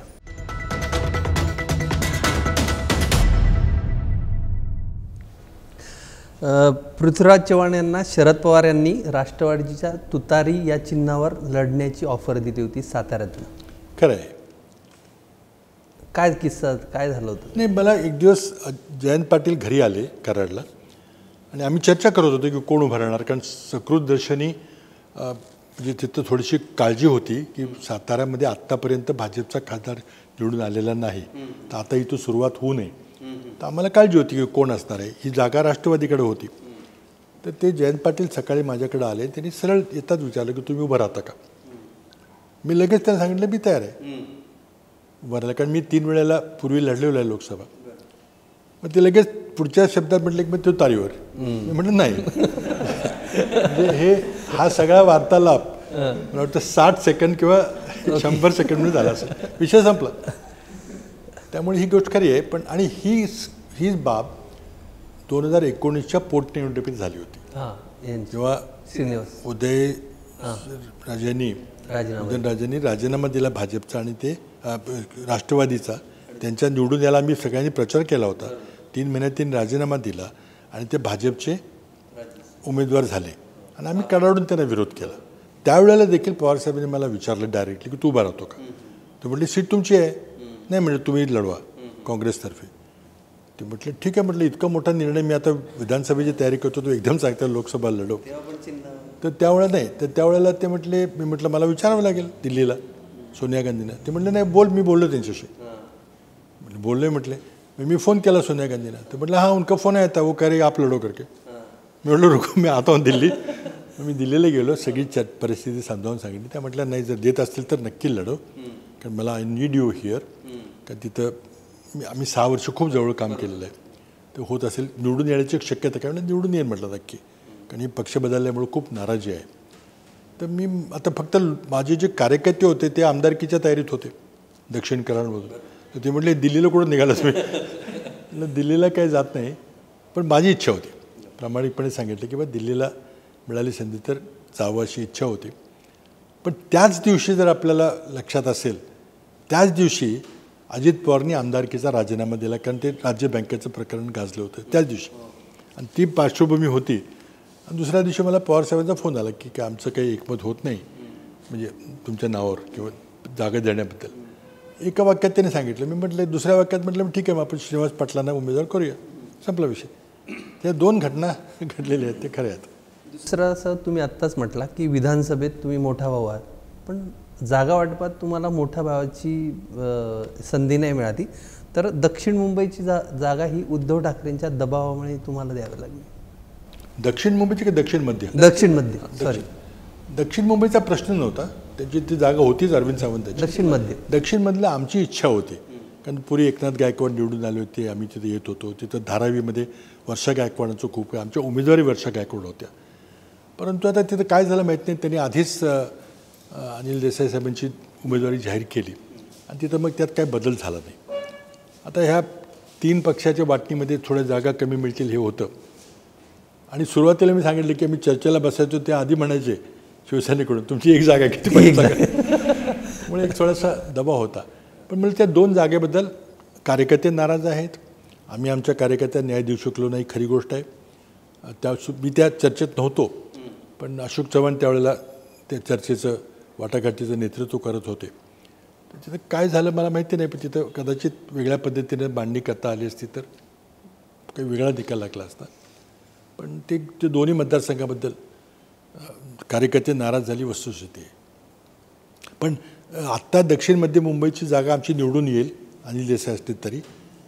आणि आता सांगलीमध्ये मात्र थोडा प्रॉब्लेम झाला, तर काय होईल सांगता येत नाही. तोच प्रश्न आहे. विशाल पाटील यांना काँग्रेसमधून आतून पाठिंबा आहे अजूनही, म्हणजे तो मी काही गेलो नाही, मला काय सांगता येणार नाही. मी शेवटच्या क्षणाला तिथे गेलो होतो. मी, नाना पटोले आणि बाळासाहेब थोरात आणि विश्वजित कदम, आणि ते आम्ही जाऊन अधिकृतपणे महाविकास आघाडीचा उमेदवार चंद्रकांत पाटील असं जाहीर करून परत आलो. मी पुन्हा काही तिकडे गेलो नाही. इतर त्या ठिकाणी. त्या ह्याच्यात विश्वजित कदम म्हटले होते की कोणत्या पाटलाला पाठिंबा देतोय मला तर ते 4 जून नंतर कळेल. त्यांना विचारायला मला माहिती आहे. काँग्रेसमधले अजूनही काही नेते भाजपच्या संपर्कात आहे, त्यामुळे पक्षाला अडचणीत आणणारे वक्तव्य करताय. ऐकलं ते खरं आहे? हे खरं नाही. म्हणजे मुद्दाम ते वक्तव्य काँग्रेसला अडचणीत आणण्याकरता करता ते बिलकुल खरं नाही. म्हणजे कधीतरी अनावधानानं आमच्याकडून एखादं वक्तव्य होतं जे लोक म्हणतात की तुम्ही चुकीचं केलं, तर ज्या वक्तव्याबद्दल तुम्ही बोलताय ते बिलकुल भाजपला मदत करणारं आहे असं मला वाटत नाही. तो वैयक्तिक प्रश्न होता. प्रत्येक घटनेचं इंटरप्रिटेशन आपण वेगळं करू शकतो, तर त्यामुळं तसं बिलकुल म्हणता येणार नाही की आतून कोणी छुपा पाठिंबा आहे, ते काही योग्य नाही. ज्याला जायचं होतं ते गेले, आणि आता कोण जाईल मला माहीत नाही. आता उलट परतीची रीग लागेल असं वाटतं मला. रिटर्न येतील. रिटर्नची. पृथ्वीराज चव्हाण यांचं मन राज्यात रमत नाही, लोकसभा निवडणुकीनंतर ते पुन्हा केंद्रात दिसतील. नाही, असं नाही, असं बिलकुल नाही आहे. शेवटी आपल्याला जी जबाबदारी दिली झाली ती प्रामाणिकपणे पार पाडायची असते. मी आता 17-18 वर्ष दिल्लीमध्ये केंद्रामध्ये काम केली, गोष्ट खरी आहे. पण आता परत जायचा रस्ता मला काही दिसत नाही. म्हणजे तो कोणी नेलं तर मला आनंदानं जाईन मी, कारण पुन्हा एखादा फोन आला तर नाही. आता आला आता काय सांगतं, असे माझ्या जीवनामध्ये असे राजकीय अपघात बरेच झाले. म्हणजे माझा 99मध्ये पराभव झाला. मी 3 वेळेला लोकसभेला निवडून आलो कराड लोकसभा मतदारसंघातून, जो आजच्या सातारा मतदारसंघामध्ये 3 मतदारसंघ जुने आहेत आणि 3 नवीन आहेत. पण 99ला पराभव झाला, कारण शरद पवारांनी वेगळा पक्ष काढला आणि मराठा पंतप्रधान होणार, मराठा माणूस असं एक वातावरण झालं. आणि त्यामध्ये मग आमचं विकेट गेली तिथं, की एकदम इतकं वातावरण स्ट्रॉंग झालं की तुम्ही काही शरद पवारांना मदत करणार नाही, कारण त्यांचा वेगळा पक्ष आहे आणि ते पंतप्रधान होणार आहेत वगैरे झालं. त्यामध्ये मी पडलो. पण नंतर लगेच मला सोनिया गांधींनी पुन्हा सांगितलं की तू दिल्लीत थांब, एक रिसर्च विभाग सुरू कर, आणि मला राज्यसभेवर घेतलं. मला पुन्हा सुरुवात झाली. नंतर मला मंत्री केलं दिल्लीमध्ये. म्हणजे मला असे राजकीय अपघात अनपेक्षितपणे अनेक घडलेले आहेत. आंबेडकरांनी एक वक्तव्य केलं होतं, साताऱ्यातील एक बडा नेता राज्यपालाची ऑफर आहे त्या याला. तुम्हाला काय कल्पना आहे कोणता बडा नेता आहे? आता साताऱ्यातले बडा नेता कोणाचं नाव सांगितलं पाहिजे. आणि मला वाटते हास्यास्पद स्टेटमेंट, ते त्यांची महत्त्व वाढवण्याकरता काही ते बोलत राहतात. आणि जर माझ्याबद्दल असेल आणि त्याचे जाहीर केलं तर मग मला सांगा तसं, कारण त्यांना एक तर माझी राजकीय पार्श्वभूमी माहिती नाही, ते अनवधानानं बोलत आहेत. आणि आता मी राज्यपाल पद काही फार मोठं आहे असं मी समजतच नाही, की मी मुख्यमंत्री झाल्यानंतर आणि दिल्लीमध्ये पंतप्रधान कार्यालय मंत्री झाल्यानंतर राज्यपाल पद म्हणजे काय तर तो बिलकुल खरं नाही. अशा बऱ्याच वाढव उठल्या की संपर्कात आहे, जात आहेत, बिलकुल खरं नाही आहे. खरं उलट कसं आहे की माझ्या कुटुंबाची पार्श्वभूमी ही डाव्या विचारापासून सुरू झालेली आहे. माझे आईवडील हे शेतकरी कामगार पक्षात होते, ते खासदार म्हणून संयुक्त महाराष्ट्र समितीच्या त्या आघाडीच्या वेळेला जी होती तिथून निवडून आले पहिल्यांदा, नंतर काँग्रेस 60मध्ये. कारण मुद्दा काय होता की बहुजन समाजाच्या शेतकरी कुटुंबाच्या हातात राज्य गेलं पाहिजे, ते नव्हतं. बुराजी वगैरे होते. आणि फक्त महाराष्ट्रात द्विभाषिक का? सगळे राज्य आपण भाषावर प्रांतरचना केली, महाराष्ट्रातच का? तर त्यामध्ये बुराजी देसाईंचा आग्रह होता की मराठ्यांनी सुरत लुटली होती, पुन्हा हे काही मुंबई लुटतील, आणि मुंबई ही आर्थिक राजधानी आहे आणि मराठ्याचे काही विश्वास ठेवणं खरं नाही आहे. आणि त्यामुळं मग प्रोटेक्शन करता दोन्ही राज्य एकत्र ठेवा असं तिथं लॉजिक मांडलं गेलं. ते नेहरूने ॲक्सेप्ट केलं मोरारजींच्या सांगण्यावरून. आणि मग चव्हाण साहेबांनी ते ॲक्सेप्ट करावं लागलं, कारण ते सत्तेत होते, काँग्रेस पक्षात होते. त्या विरोधामध्ये संयुक्त महाराष्ट्र समिती झाली. मुंबईला 105 लोकांना मोरारजी देसाईंच्या सरकारने मारलं, हुतात्मे झाले. मोठा इतिहास आहे तो चळवळीचा. मग काय चळवळ होती की संयुक्त महाराष्ट्र झाला पाहिजे, भाषावर प्रांतरचनेचं, मराठी भाषेचं राज्य झालं पाहिजे, आणखी शेतकऱ्याच्या मुलाच्या हातात सरकार गेले पाहिजे. हे जेव्हा झालं 57ला माझे वडील शेतकरी कामगार पक्षाचे खासदार होते किंवा संयुक्त महाराष्ट्र समितीचे खासदार होते. 60 साली यशवंतराव चव्हाण ते कराडचेच आहेत. माझे वडील आणि ते क्लासमेट रूममेट होते तिथं कोल्हापूरला, त्याचे संबंध होते. ते एकदा घरी आले जेवायच्या निमित्ताने, सांगितले आता कशाला विरोध, तुमच्या 2 मागण्या होत्या, संयुक्त महाराष्ट्र झाला पाहिजे, तर महाराष्ट्र झाला आहे आणि एक शेतकऱ्याचा मुलगा मुख्यमंत्री झाला आहे, तर तुम्ही आता कशाला विरोध करता, आपण मिळून सगळे महाराष्ट्राचं नव्या महाराष्ट्राला उभं करूया. तर त्यामध्ये मग यशवंतराव मोहिते असतील, अकलूजचे मोहिते पाटील असतील किंवा आमचे वडील असतील, याचे पुण्याचे रके खाडीलकर असतील, असे सगळे मंडळी मग काँग्रेसमध्ये गेले. तो इतिहास आहे, ते बॅकग्राऊंड आहे. म्हणजे गोव्याची मुक्ती मोर्चामध्ये तुरुंगवास करणं, संयुक्त महाराष्ट्रामध्ये तुरुंगवास करणं, अशी ती कुटुंबाची पार्श्वभूमी आहे. त्यामुळे आता जातीवादी पक्षाकडे जाणं हे कदापि शक्य नाही आहे. तुम्ही आजवर अनेक निवडणुका लढल्या आणि बघितल्या. यंदाची निवडणूक ही शिवसेना आणि राष्ट्रवादी फुटीमुळे पक्षविरुद्ध पक्ष अशीच दिसते. तर ही निवडणूक तुम्हाला किती वेगळी आणि आव्हानात्मक वाटते? वेगळी आहे पण आव्हानात्मक नाही. म्हणजे अशा दृष्टीनं निवडणुका या अशा पद्धतीने गेल्या पाहिजेत. ब्रिटिश पार्लमेंटरी सिस्टीम जी आहे त्याच्यावर आपण आपली राज्यघटना त्याच्यावर आधारित आहे. आपली राज्यघटना ही अमेरिकन राष्ट्रपती पद्धतीसारखी नाही आहे. त्यामुळं खऱ्या अर्थानं दोन पक्ष जे कुठल्या तरी आर्थिक किंवा सोशल विचारावर आधारित असतात पक्ष, हे निवडणूक लढतात आणि त्यातून त्यांनी दिलेले उमेदवार निवडून आल्यानंतर मग त्यातला नेता निवडला जातो. पण आता अलीकडे काय झालं आहे की पक्ष बॅकग्राऊंडमध्ये गेला आहे. महाराष्ट्रात तर काय 6 दुकानं उघडलीत, कुठं माल घ्यायचा. आणि त्यामुळं मग काय आम्ही सगळे कसे विचार करतो, हा कुठल्या जातीचा आहे, हा तिथला स्थानिक आहे का, मग हा दबंग आहे, ह्याचे 4-4 कारखाने आहेत. मग पक्ष बाजून जातो आणि तो माणूस मग तो काय ह्या पक्षात नाही तर त्या नाही तर त्या पक्षात, सगळे त्याला वेलकम करतात की नाही नाही हा चांगला. आत्तासुद्धा पवारसाहेबांच्या 10 उमेदवारापैकी 5 बाहेरचे आहेत, त्यांनी ऐन वेळेला घेतलेले आहेत. कारण हे कुठेही कोणाकडे जात आहेत, कोणाकडे घेतात, ही वाईट आहे गोष्ट. तर संसदीय लोकशाहीला हे हानिकारक आहे. ही निवडणूक वैचारिक पातळीवर 2 पक्षामध्ये झाली पाहिजे. ती आता झाली आहे का थोडीशी, कदाचित थोडीशी झालेली आहे, पण त्यामध्ये या धनाढ्य उमेदवारांचं, बलशाली उमेदवारांचं महत्त्व आहे का, तर आहेच तिथं. त्या जेव्हा संपेल, मी उदाहरण आपल्याला सांगतो. काही दिवसापूर्वी मधु दंडवत यांची मला वाटतं जन्म शताब्दी काहीतरी होती, कार्यक्रमाला मी गेलो होतो. त्यांचं मी थोडंसं चरित्र वाचलं, कारण मी त्यांना फार जवळून पाहिलं नव्हतं. मधु दंडवत हे नगर जिल्ह्यातले, ते मुंबईला क्रिकेट खेळायला आले. इथं क्रिकेटमध्ये संधी चांगली मिळेल म्हणून. मग खेळता खेळता ते मुंबई महापालिकेमध्ये गेले, तिथल्या कुठल्या तरी कमिटीवर चेअरमन झाले. समाजवादी पक्षाचे विचाराचे होते. रत्नागिरीमध्ये दातपायी मरण पावले, म्हणजे त्यांचं जागा रिक्त झाली.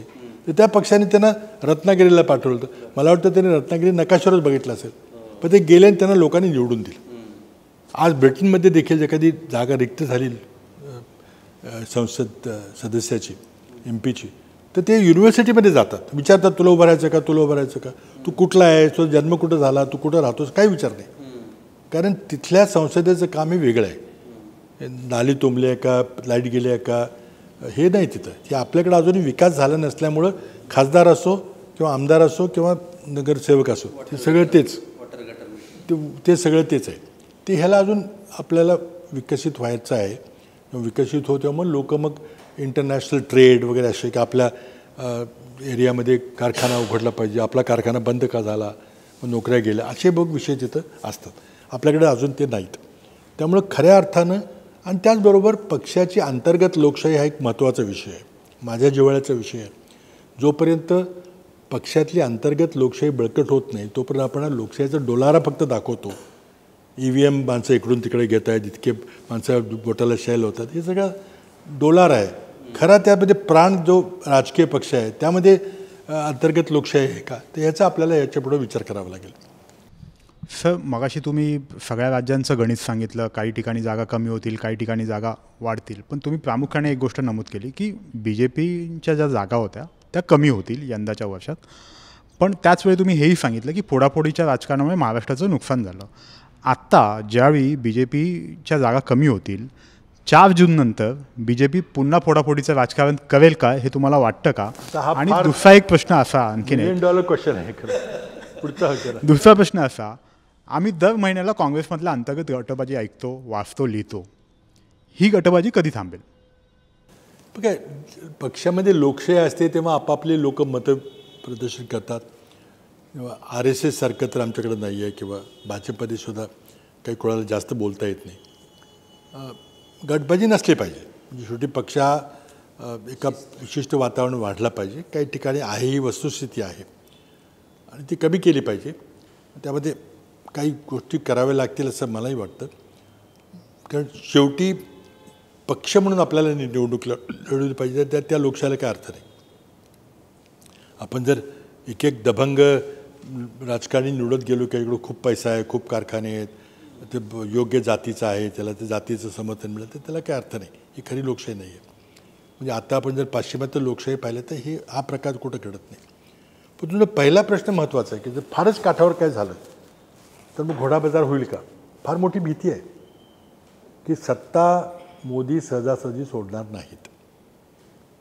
आणि त्यामुळे जर खरोखरीच जर फार अंतर कमी असेल तर त्यांनी आता एक तर आव्हान त्यांनी जाहीर दिलं होतं की उद्धवजींना मी पहिला फोन करेन वगैरे, पवारसाहेबांना फोन करेन, आमच्याकडे या, तिकडे काय निघालं आहे वगैरे, असं ते म्हणजे ते करतील याबद्दल मला काही शंका वाटत नाही. की जर काही छोटे पक्ष 5-6 लोकांचे जर पक्ष निवडून आले तर त्यामध्ये नक्कीच मग तो व्यापार होईल. पण त्यामुळे जर अंतर जास्त असेल तर होणार नाही. पण हे आता आकड्यावर राहील सगळं. आम्ही काही तुम्हाला फोटो दाखवू, त्यांच्याविषयी तुम्हाला भावना व्यक्त करायच्या आहेत.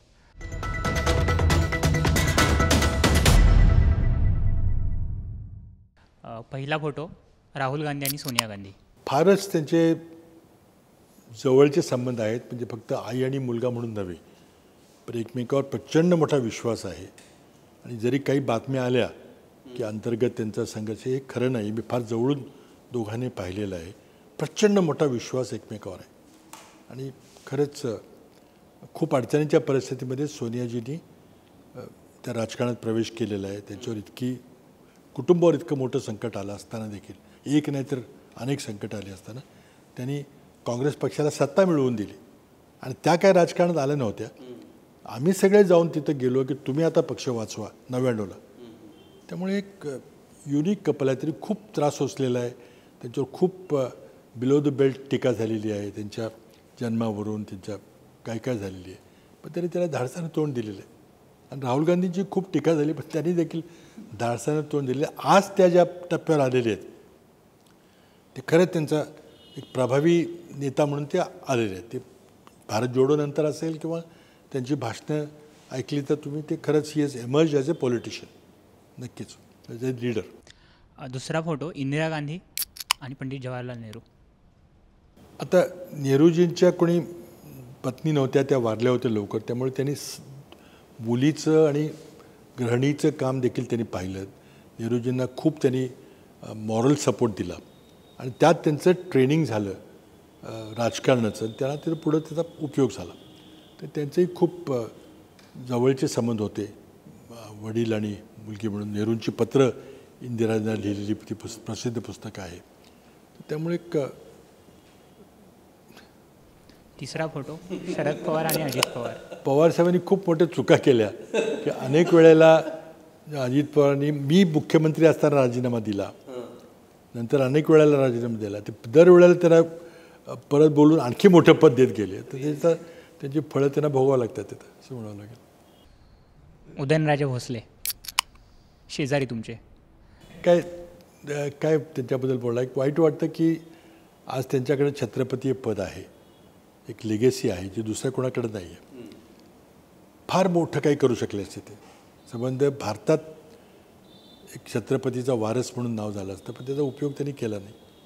संसदेमध्ये काही केलं नाही, मतदारसंघामध्ये काही केलं नाही. त्यामुळे आता निकाल जेव्हा लागेल तेव्हा समजेल काय झालं. काय होईल तिकडे साताऱ्यात? आम्ही नक्की जिंकणार. आणि मागच्या वेळेला 90,000 त्याचा पराभव झाला होता. त्यावेळेला 2 पक्ष होते, आता 3 पक्ष आहे.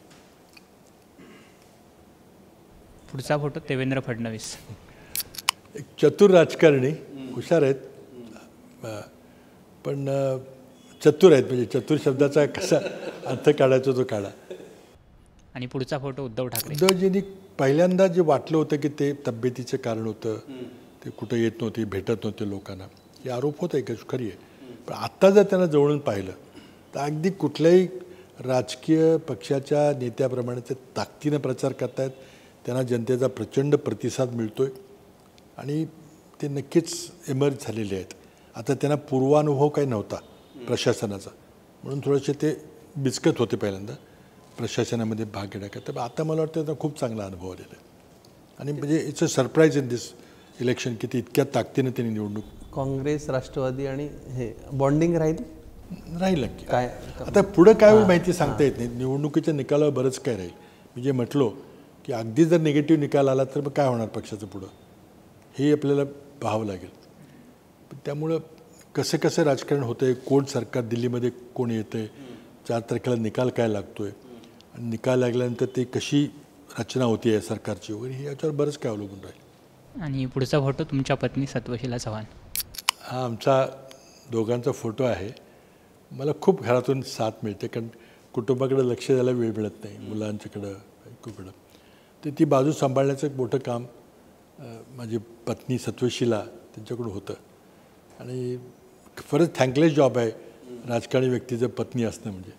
पण तरी पण तो अडचणी असल्या तरी होतात, कधी कधी वाद होतात आमचे, परंतु मला खूप सपोर्ट मोठा मिळाला आहे. म्हणजे त्याच्याशिवाय कदाचित मी करू शकलो नसतो जे काय केलं ते. बाबा रॅपिड फायर राऊंड आहे, 2 पर्याय देतो त्यातला एक निवडायचं आहे.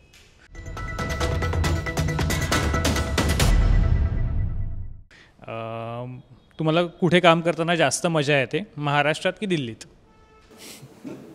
दोन्ही ठिकाणी आपापल्या पद्धतीने केलेलं आहे. पण या स्टेजवर आत्ता मी ज्या स्टेजवर आहे ते दिल्लीत जाणं आवडेल कारण मग तरुणांना संधी दिली पाहिजे. राष्ट्रीय स्तरावर कुठलं नेतृत्व आश्वासक वाटतंय, राहुल गांधी की उद्धव ठाकरे? तर ही तुलना करणं योग्य नाही कारण मला वाटतं अजून तरी राष्ट्रीय पातळीवर राहुल गांधीच आहेत. अजून उद्धवजी राष्ट्रीय पातळीवर तसे गेलेले नाहीत. तरी एका राज्यव्यापी पक्षाचे अध्यक्ष असले खूप चांगलं ते एमर्ज झालेले आहेत. पण ते राष्ट्रीय राजकारणामध्ये आले तर मग तो प्रश्न निर्माण होईल. उपमुख्यमंत्री म्हणून कोणी अधिक प्रभावी काम केलं, अजित पवार की चतुर देवेंद्र फडणवीसांनी? देवेंद्र फडणवीसांनी मी जवळून पाहिलेलं नाही, मी विरोधी पक्षातून पाहिलं. अजित पवार माझे उपमुख्यमंत्री होते.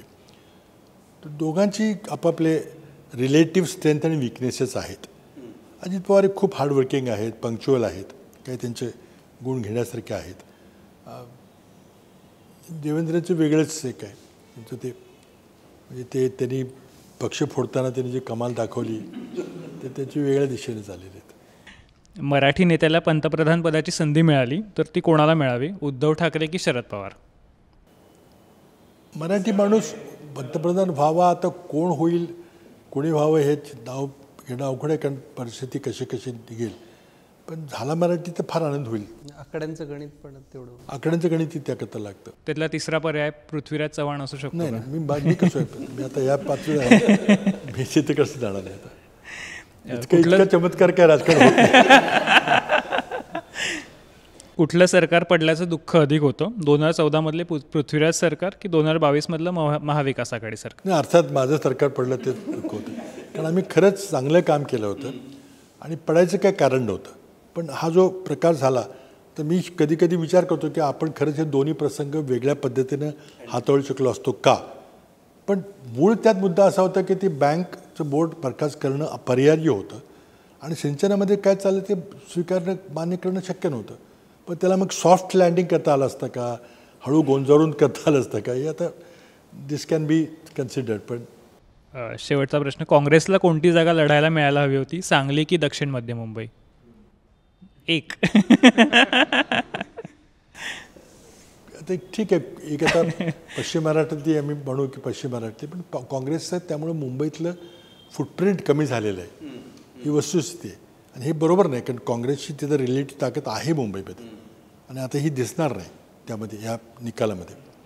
तर त्यामुळे दोन्ही महत्त्वाच्या होत्या. सांगली आमच्या हक्काची होती पण ती कोल्हापूरच्यामुळे तो निर्णय झाला आणि दक्षिण मध्यला आता काय झालं मला माहीत नाही, मी नव्हतो त्यात. तर हे होते पृथ्वीराज चव्हाण. त्यांनी आपल्या सर्व प्रश्नांना दिलखुलास उत्तरं दिली. काही बारकावे पण म्हणजे निवडणुकीमध्ये जे काही बारकावे होते किंवा राज्यामध्ये काय समीकरण आहे हे उलगडून सांगितली. काँग्रेस कशी स्ट्रॉंगली पूर्ण देशात पुढे गेली आहे ह्याचं पण विश्लेषण त्यांनी केलं. तर 4 तारखेला काय निकाल लागतो आहे आणि ते पुन्हा आपल्या या मटा कॅफेमध्ये येत आहे का, आपण त्यांची वाट बघूया. तर तुम्हाला असेच राजकारणी कोण हवे आहेत हे आम्हाला जरूर कळवा. पाहत रहा मटा ऑनलाईन. धन्यवाद.